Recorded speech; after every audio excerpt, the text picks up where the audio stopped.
আপনি কি কখনো এমন পরিস্থিতিতে পড়েছেন যেখানে আপনার সবচেয়ে কাছের বন্ধুটি আপনাকে এমন কিছু করতে বলল যা আপনি একেবারেই করতে চান না, কিন্তু মুখে হাসি রেখে বললেন, ঠিক আছে বন্ধু, করব। এই মুহূর্তে চোখ বন্ধ করে নিজেকে একটি প্রশ্ন করুন, আপনি কি সত্যি তাকে সাহায্য করলেন নাকি নিজের মনকে ধোঁকা দিলেন? আমরা অনেকেই আছি যারা না বলতে পারি না।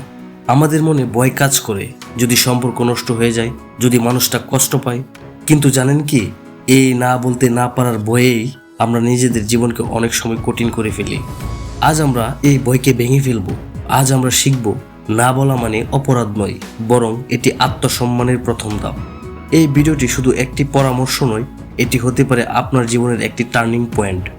একবার ভাবুন তো, দিন শেষে আপনি ক্লান্তিতে ভেঙে পড়েছেন, অথচ কারো আবদার রাখতে গিয়ে নিজের দরকারি কাজ ফেলে দিয়েছেন।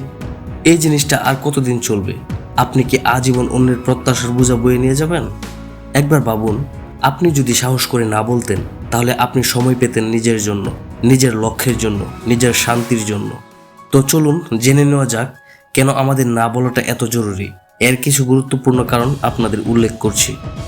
প্রথমত, আপনার সময় ও শক্তির সুরক্ষা। যখন আমরা সবসময় হা বলি, তখন নিজেদের কাজের জন্য আর সময় থাকে না।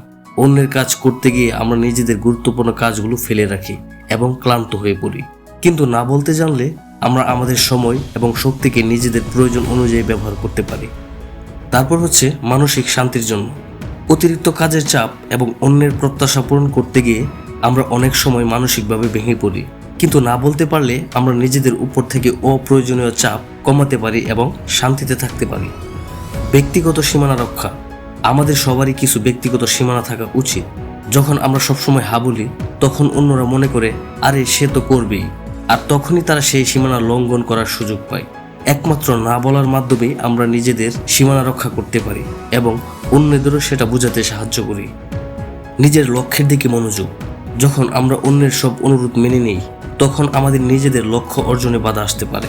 কিন্তু যদি না বলতে পারি, তাহলে আমরা আমাদের প্রধান কাজগুলোর দিকে মনোযোগ দিতে পারি এবং সফল হতে পারি। আত্মসম্মান বৃদ্ধি। যখন আমরা নিজেদের প্রয়োজন এবং ইচ্ছাকে গুরুত্ব দিয়ে না বলতে পারি, তখন আমাদের আত্মসম্মান বাড়ে। আমরা বুঝতে পারি যে আমাদেরও অধিকার আছে নিজের সিদ্ধান্ত নেওয়ার। এবার আসুন জেনে নেওয়া যাক কিভাবে আত্মবিশ্বাসের সাথে না বলতে হয়। এই কৌশলগুলো প্রথম দিকে হয়তো কঠিন মনে হতে পারে, কিন্তু অনুশীলন করলে এটি সহজ হয়ে যাবে। সরাসরি এবং স্পষ্ট করে বলুন। কোনো প্রকার ভয় অথবা দ্বিধা না রেখে সরাসরি না বলতে শিখুন। না বলার সময় ঘুরিয়ে পেঁচিয়ে কিছু বলবেন না, কারণ তাতে ভুল বোঝাবুঝি হওয়ার সম্ভাবনা থাকে। যেমন সরাসরি বলুন, দুঃখিত, এই মুহূর্তে আমার পক্ষে এটা করা সম্ভব নয়। সবসময় না বলার কারণ ব্যাখ্যা করার প্রয়োজন নেই। তবে আপনার যদি মনে হয় যে বলা উচিত, তাহলে খুব সংক্ষেপে একটি কারণ বলতে পারেন। যেমন, আমার অন্য একটি গুরুত্বপূর্ণ কাজ আছে, অথবা এই মুহূর্তে আমার হাতে যথেষ্ট সময় নেই। বিকল্প প্রস্তাব দিন। যদি আপনি সাহায্য করতে ইচ্ছুক হন কিন্তু এই মুহূর্তে পারছেন না, তাহলে একটি বিকল্প প্রস্তাব দিতে পারেন। যেমন, আমি এখন না পারলেও কালকে তোমাকে সাহায্য করতে পারবো, অথবা তুমি চাইলে আমি তোমাকে অন্য কারোর সাথে যোগাযোগ করিয়ে দিতে পারি। নরম সুরে কিন্তু দৃঢ়ভাবে বলুন। আপনার বলার ভঙ্গি যেন ভদ্র হয়, কিন্তু আপনার সিদ্ধান্তে অটল থাকুন। বারবার ক্ষমা চাওয়া বা দুর্বলতা দেখানো উচিত নয়। একটা জিনিস লক্ষ্য রাখবেন, আপনি না বলার জন্য অপরাধ বোধে ভুগবেন না। মনে রাখবেন, নিজের প্রয়োজনকে গুরুত্ব দেওয়া অন্যায় নয়। সবার আগে আপনার নিজের ভালো থাকাটা জরুরি। অনুশীলন করুন। প্রথমবার না বলাটা কঠিন মনে হতে পারে। ছোট ছোট অনুরোধের ক্ষেত্রে না বলার অভ্যাস করুন। ধীরে ধীরে আপনার আত্মবিশ্বাস বাড়বে। এখন আপনাদের বলবো বাস্তব জীবনে না বলার কিছু উদাহরণ। চলুন কিছু বাস্তব উদাহরণ দেখা যাক যেখানে না বলাটা জরুরি হতে পারে।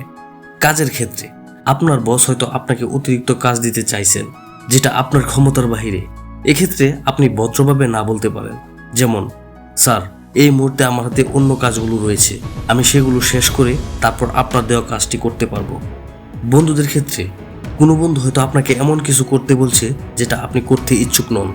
এক্ষেত্রে আপনি সরাসরি বলতে পারেন, ভাই, আমি তোমাকে বুঝি, কিন্তু এটা আমার পক্ষে করা সম্ভব নয়, আশা করি তুমি বুঝবে।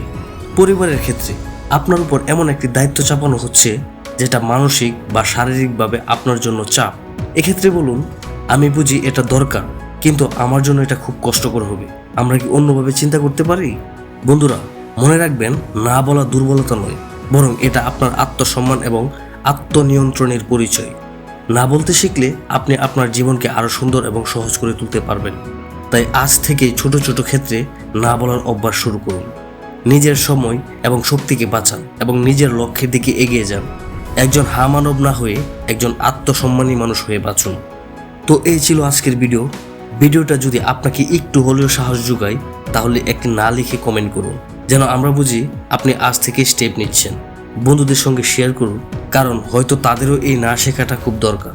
আর অবশ্যই সাবস্ক্রাইব করে রাখুন, কারণ লাইফ স্কিল স্কুলের পরের পর্বে আসছে এমন কিছু যা আপনার জীবন বদলে দিতে পারে।